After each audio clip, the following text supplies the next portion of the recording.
always been something close to my heart. I don't know if Steve are here. So Steve, I would point out, I had been pronouncing that as Wover.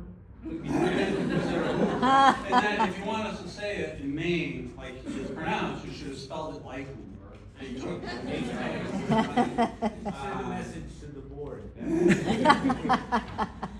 I often think I need to interpret for other people who are trying to listen to somebody from down East Maine. But anyway, there is a talk today as far as the formal thing goes.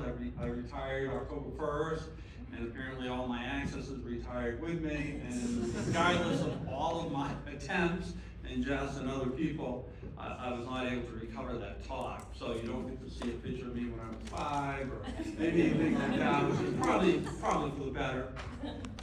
I'll tell you a little bit about myself. Patients will go, well, when did you start here? I said, well, I was born here in 1960, and I don't know if that counts, but my mom ran the emergency room here for very many years, and my sister was a nurse here, and so I think it was kind of inevitable. And when I graduated from high school, I didn't know what I wanted to do, and on a whim, I wanted a friend to Alaska, which turned into a nightmare trip, which ended with me with a loaf of bread, a jar of peanut butter, and 9 days on a bus from Fairbanks back to Portland, Maine.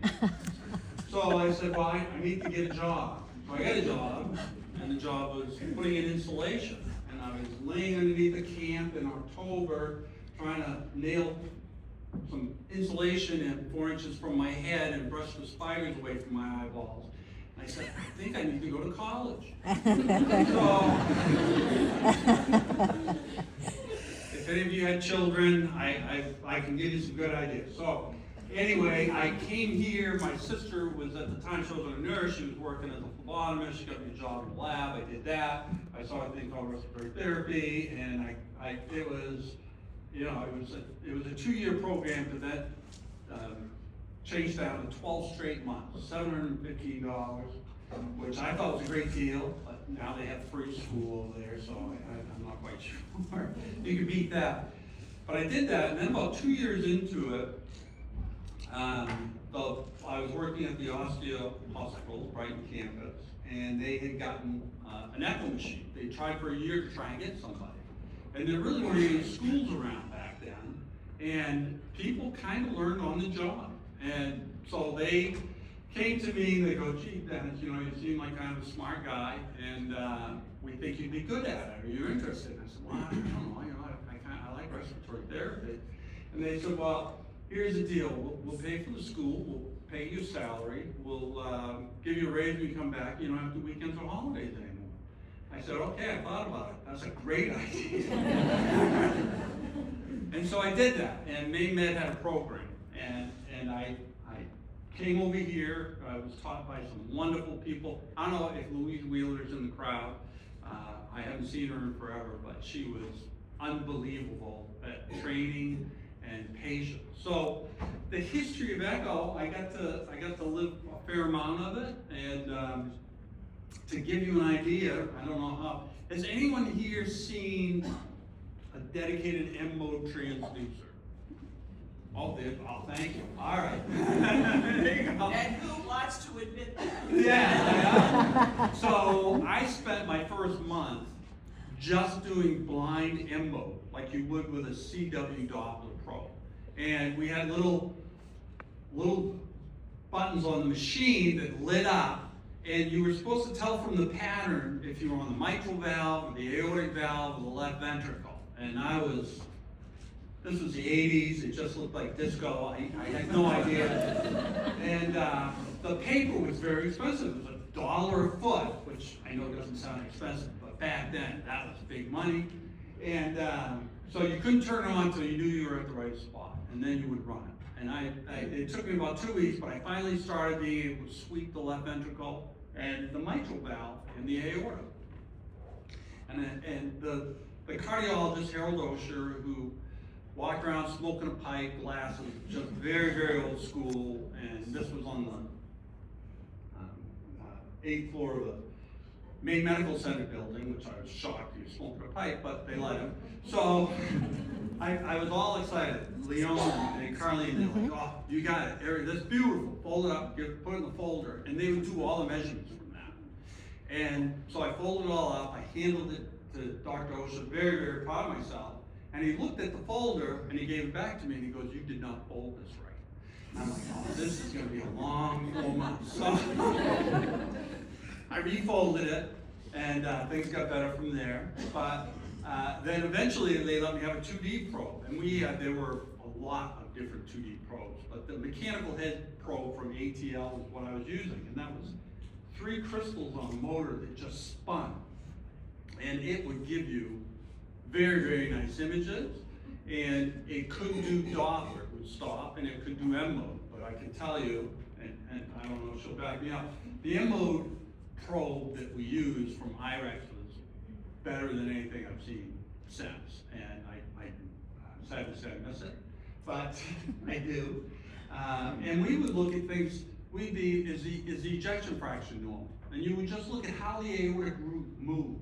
And we had numbers that we would attach to it and say, oh, that's moving this much, the EF is normal. Oh, it's only moving 2 or 3 millimeters, it's really depressed, without ever seeing the heart. And so there was a lot of information in that, none of which is much use right now, but it's in there. And if you look at it and learn a little bit about it, when you have one of those cases where you're like, the images aren't good, I'm having a hard time, I can just get something, that knowledge that you carry with you can help you. And it's not that you're gonna do it every day, and I think all the ultrasound companies will agree, they're all thinking of, let's just not ever have M mode again. It did work, it had very, very good resolution. So we graduated to 2D, and this was at a time, I gotta tell you, for a lot of you this is gonna be a shock. There was no cell phones, there were no tablets, there were no computers that you could take home. Apple hadn't even come out with their computer yet. And what else are you gonna do except read Feigenbaum's book and Wayman, because there's nothing else to do at night. You had 3 channels on TV, and my parents were not gonna let me pick the channel. So, and at about 12 o'clock, a song would come on, the flag would show, and the TV was off. Why? Because nobody was broadcasting anymore. So it was a very, very different time. We would race to the rotary phone. We would have to pick up the phone at camp, and if someone's on the line, that meant you're on the party line, somebody else is using, and you would not be able to get on it. So reading was a thing. I really, and unbeknownst to me, it stopped becoming a thing. And I would buy my kids these books I thought were great, and then I visit them, and that book would be right where I left it. And it's like, that people, all that information is at your fingertips now, and it's so easy to just look something up, try and find it. And with AI technology, which I'll talk a little bit about at the end, it's just unbelievable, the evolutions that we've seen in our field. So they took me in a program, 4 months, sent me back. I was working by myself at the Brighton campus. I had 2 things that really, really helped me start my career. One, every echo that I did, I read with the cardiologist. And we had discussions. What did I do that was helpful? What didn't I do that I should have done? Things like that. And that was built into me at the beginning of my process. So if I have a question, I go and ask the cardiologist. And I can tell you, to this day, I've never not had a wonderful response. So a lot of people will be like, particularly if you're starting, I don't want to go bother that person to do something. I've never met a cardiologist that wasn't more than happy to answer your question. They got to read the information that you're giving them. And you're the one that's providing it. They don't see that. They're not there while you're doing it. So they want you to succeed, and they're nice people. That's changed too. That wasn't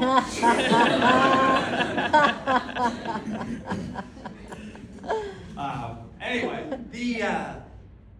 as we kind of go through things a little bit in the 2D world, you would see scan lines, it got better and better and better. Doppler came out, and we would look for MR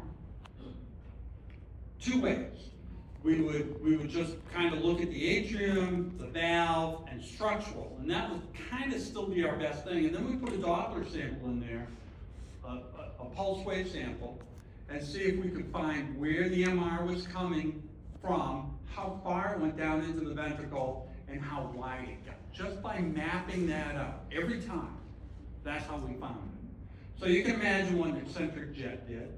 It just went home with the patient undiagnosed. We really, we thought it helped, but it wasn't great. Color came out, and I bought, I think Phillips, it was number 5 off the assembly line. And we put it in the machine. And I talked to a lot of people about it, and they were like, why do you need color? We've got this pulse wave Doppler, and we can tell what's going on. I'm like, I don't think you can. And so I got it, we started using it, and a lot of people said, well, maybe I can see it in really complex congenital diseases. And oh, by the way, when 2D came out, people were saying, I don't only need 2D, we got MO, it's pretty good, So color comes out, I don't only need that, we got Doppler. So color evolved, got much better. And then in the 90s, I did start getting involved with contrast, and we would use a product called Albunex. And I remember the first time I injected it, and the cardiologist was with me when I injected it, and I said, did you see anything? And they go, nope, I didn't see anything either. And there are no harmonics. So that didn't go very far, and we really didn't use it. And so later on, right around in the late 90s, harmonics had come out. Contrast was kind of being used, but not very often. And I did a couple of things. One was I had the opportunity to research with Definity. It's called the MP115 at the time. And that product, we weren't allowed to use harmonics because harmonics was new at that time, and when they started the initial trials, they didn't have it, so they had to continue. But I had to do a lot of patients, and I would inject, and you would have to map what segments you could and couldn't see from a 4 to a 3. You would give the contrast, and then you would try and map it again. And then, unbeknownst to them, I turned the harmonics on, I would see everything, but you couldn't report that. You couldn't do anything with it. But what did happen was I started seeing a lot of things I didn't know were there, and like clots in the apex and other things like that. And I'm like, oh my God, if I don't give this, I'm gonna miss things no matter how much I try to find them. And so I started using it in almost all of my patients very quickly.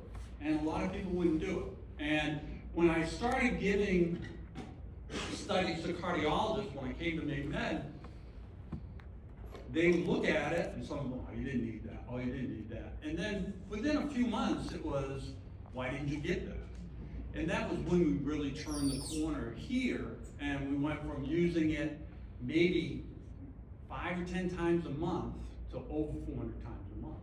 I mean, we give it a lot. I don't know, just probably has better numbers than me, but anyway. That agent made a huge difference. So, we ended up doing that, and that kind of became a little bit of a thing I carried back in the day. You didn't get arrested for working with vendors and things like that, and they could take out to dinner and do all sorts of wonderful things. But I really was on a mission. I was like, I want people to use this agent. It makes a very big difference. Now, having said that, because it's Halloween, I'll tell you one scary story. Maybe a couple more, but we were, I had 50 patients I had enrolled, and we were giving the agent 2 different ways. One was an injection, 1.1 cc's, and you pushed it in. The other was you diluted it into a 50 ml bag, and you ran the drip until you were happy with the concentration in the patient.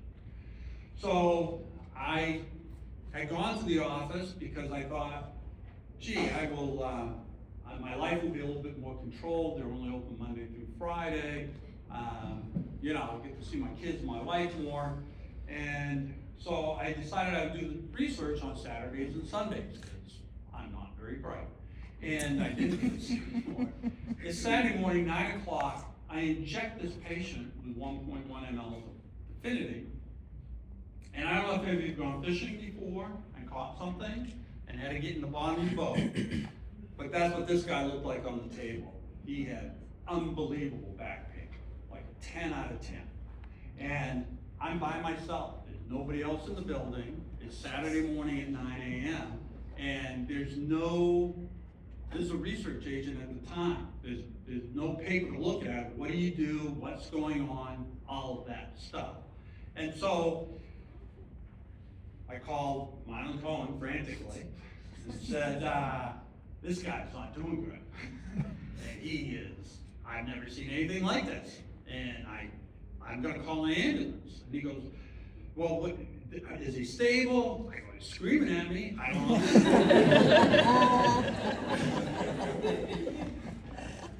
He's not happy, I'll tell you that. And he started getting a little bit better. And then I had the thought of, well, I know that the ultrasound probe makes this agent go away when I'm scanning. So I put the ultrasound probe on it. Within a few minutes, it got much better. And was sitting there going, what the heck was that? I go, well, I think they would call that an adverse reaction. There's a form I have to fill out for that. Which I did. And then my favorite part was I said, so next we're going to give it to you in an IV bag. He goes, no shit. And we didn't do it. So we kind of figured out what some of that character was with that. But it's when you're doing new things, you learn new things. And some of them are good, some of them are bad. But I have had the opportunity of so many things working in Echo, and it's been so rewarding. And I had, we had bought the I-33 when it first came out. There were 10 of them in the department. And maybe it was a little late to digital, and we went to do some studies, and we found out the video really doesn't work on the I-33, which is a problem, because we just got 10 machines, we don't have the old ones, and off we go. So we ended up working with Philips for a couple of years trying to get things fixed. We went digital in 3 days, by the way. Back then you could do it. It didn't involve IT at all. And which is why I don't have electric today. But anyway, we got that working. It went pretty well. But one of the things that was very, very good besides the research stuff was the opportunity to work with Philips over the years, or any ultrasound company. They're all trying to make their best product, and they don't always get there. And so we do a lot of development work. I had the opportunity to do a lot of development work with them, and that was another venue that I had to get the opportunity to learn stuff. They came out with a thing called speckle tracking, and first it was tissue Doppler, but with speckle tracking, that was one where I was like, I don't like it. And I really didn't. It was one of the first technologies I really didn't accept. They came out with 3D, and I said, I love it. As a matter of fact, when we bought the machine, and the first machine was delivered, I went and unloaded it myself, because I couldn't wait for the guy to show up. And I turned it on, and I started scanning people in the office, and I'm like, they're like, no, you need some training. I go, I needed training on Emerald. I live in a 3D world. This is not going to be hard. And I was very wrong. And so I got some training. I bought a bunch of pig hearts, and we spent a Saturday doing images, showing which way the plane went, trying to cut it, do all this stuff, and figure out what are we looking at with this. And so that was a very, very long process. And I think today, That technology did not take off like 2D, it did not take off like color. And spectral tracking did not take off like either one. And 3D has been a little bit of a struggle. In the transthoracic world, in the TE world, very, very useful, pictures are very nice, but 3D is getting better. So, the things that you have, you're gonna learn things that you won't need to know, and you're not gonna know things you need to learn. And that's what I learned over my whole career. And I would, Julie's here, who I've worked with for years, I would be like, that person's got right coronary artery disease, and she'd be like, I don't think that's anything. I'll bet you a bottle of wine. And after a case of wine, I stopped betting. Anyway, you don't know everything. You're never gonna know everything. You try to do the best that you can. I don't have really anything that I look back on that I regret doing in ECHO. The only time, and I can tell you, the students that we have today are trained very, very well. And it's a joy to work with them. The past few years, I've had the opportunity to work with them. And it's just a lot of fun. It's a lot of fun. And people will say, when I get a student, don't give them a headache. And I usually do give them a headache. Morgan's been, yeah, she's shaking her head, yeah. She will ask why, and 30 minutes later, she's got a precise answer. And I look at that stuff and I go, I'm a patient here. I came in, people go, oh, Dennis, how did you get so good at this? And I go, well, I made a lot of mistakes. And the same thing with people saying, why are you so good at fixing things? Because I'm better at breaking things. It's one of those things where if you have to give talks, if you have to teach, if you have to do advanced procedures, you have to take the time and the energy to learn that stuff. And you're very, very fortunate to have the people in the room or who you work with that are there that want you to succeed at that. And I can't stress enough how important it is to take advantage of that opportunity. I've done it over 40 years, and I usually get calls when people are like, what is this, And everyone's like, I don't know. So there goes my weekend, because I'm gonna spend the time trying to find that thing and try and get that done. And it's a very rewarding profession for me. I was very blessed to be able to do that, to be able to help people, and not just patients, but the cardiologists and family and things like that. And I would say the patients, I've learned so much from patients. And if you have an opportunity to talk to somebody, you will frequently be amazed what their story is, or even what they have to say. It's incredible. And how thankful they are. When I leave a patient, I try to say, is there anything I can do for you? Do you want your table closer? Do you need some water? Do you need something like that? And people are just so grateful. Now, some people are mad. I was not a good patient. To show I'm not the smartest guy in the room, which really doesn't matter. Just a little background on me. By the time I was 20, I had totaled 5 cars. I've been hit by 2 drunk drivers. I had totaled 5 cars. I had sank 3 boats. I had crashed 2 motorcycles. I'd almost drowned a couple of times. So I bought a tractor with a buzzsaw on it, because my safety record was so good. And I did end up back here in the hospital, because I got my arm stuck in and broke both bones, decloid. And I was like, I don't want to be here. And so the cardiologists were very good. I was in AFib at 186. First time they took me to the OR, they said, well, did you know you were in AFib at 186? I said, no, my arm's broken. I didn't notice that one. So I said, no, and they gave me some metoprolol, go home. Dr. Diaz, is that you back there? I can't come my head. So, hi, Dr. Diaz. Dr. Diaz will go, how's it going? I go, I'm taking metoprolol, and I can't get it at 140. He goes, well, how much are you taking? I said, 300 milligrams. And he shakes his head. He goes, that doesn't do me good. Don't take that much. And I'm thinking, I better hope I don't cardiovert myself. I came back, so we went in, I was about 1:30, didn't happen. Get sent back again, get admitted. And when I got admitted, I had an echo by people that were here. I had care from nurses that were here. I had interaction with the physicians, and every single person was kind to me. They were trying to help me. If I needed something, they were more than helpful to get that. So we really have a couple of jobs in what we do today. We spend an hour focused with a patient, and we're trying to get information for them, but we also have the opportunity to be kind and helpful and learn.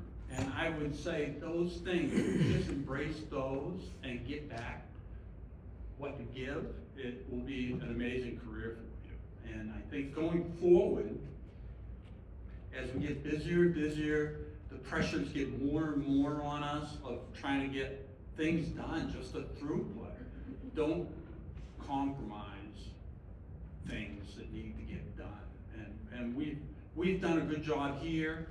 Judge Friedman's done a very good job allowing us to do what we need to do in the time we need to do. And aortic stenosis is a great example. When we started doing the TAVR program, you know, I would, on a busy day, I do 15 echoes. And I can tell you, I can't do an aortic valve the right way if I'm doing 15 echoes in a day. And so I was fortunate in that I got put in a position where when we first started doing these things, they couldn't get gradients. We would do dobutamine stress echoes, which I don't like. They're painful, they take a long time, and particularly for AS.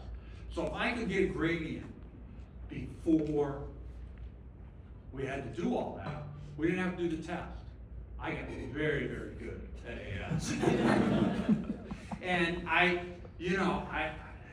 right parasternal, supraclavicular, subcostal, parasternal, whatever it takes, I'm getting that gradient. You know, if you're in the 30s, I can make you in the 40s. Lift that leg up. Don't make me do it, don't do So it takes a lot of stuff, takes a lot of practice, it takes a lot of skill, and people, I'll take a fellow with me, and they'll be like, oh my God, I can't believe you got that so fast. I'm like, well, I've been doing it for 40 years, so if you'd gotten it on day one, I'd be a little pissed off. You know? So don't beat yourself up for not knowing something. Give yourself some answers. It's not something to get upset with yourself about. It's an opportunity to learn. And I can tell you that is something that they embrace here. I hope that's embraced at your place. And the cardiologists here are invaluable to us doing better studies. And your goal at the end of the day is, if that's my mom, if that's my dad, if that's me getting the echo, I want a good echo. And you guys are all, I've looked at Maine Health work, I don't look outside very much, but people are doing a good job, and just keep working at it and enjoy yourself, and I hope you have a great career.